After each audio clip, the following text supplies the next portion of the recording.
Listen to part of a lecture in a business management class. Okay, let's talk about organization and structure in a company. How are companies typically structured? Functionally. And? By projects. Right, by function and by projects. 20 years ago, companies were organized in function groups, where people with a certain expertise work together as a unit. The architects in one unit, the finance people in another unit. Well, nowadays, a lot of companies are organized around projects. Like a construction company could be building an office building in one city and an apartment house somewhere else, and each project has its own architects and engineers. Now, the good thing about project organization is that it's easier to change to adapt to the needs of the project. It's a small group, a dedicated team, not the whole company. Now, with that in mind, here's a question for you. Why do we continue to organize ourselves by function, even now, when in fact we admit that projects are the lifeblood of a lot of organizations? Why do some companies maintain a functional organization instead of organizing around projects? Yes? Because if you don't have that functional structure within your organization, chances are you'd have a harder time meeting the goals of the projects. Why? Why? Listen, let's say we got 4 new cars we want to design. Why do we need a functional organization? Why not just organize the company around the 4 projects?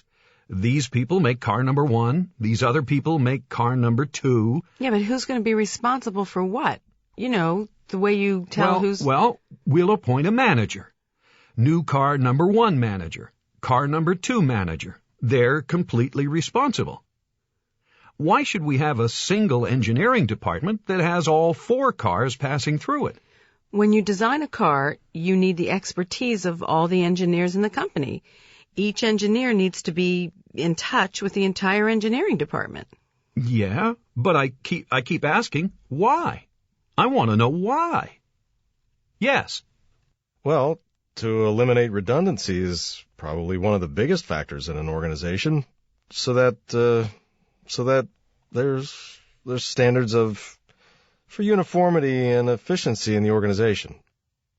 Okay, and that's probably the primary reason for functional organization right there, is that we want some engineering consistency. We want the same kind of technology used in all 4 cars. If we disperse those 4 engineers into 4 parts of the organization and they work by themselves, there's a lot less chance that the technology's going to be the same from car to car. So instead, we maintain the functional organization. That means the engineers work together in one part of the building, and their offices are next to each other because we want them to talk to each other.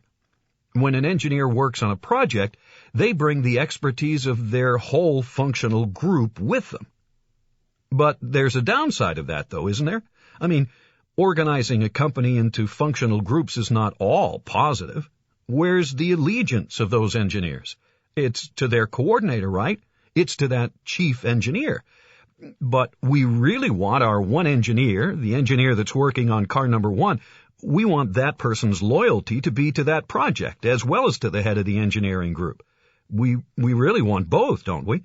We want to maintain the functional organization so we can maintain uniformity and technology transfer and expertise.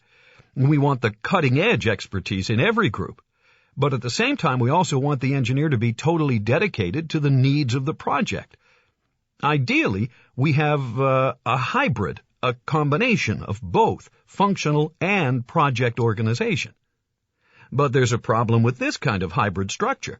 When you have both functional and project organization, well, what does that violate in terms of basic management principles?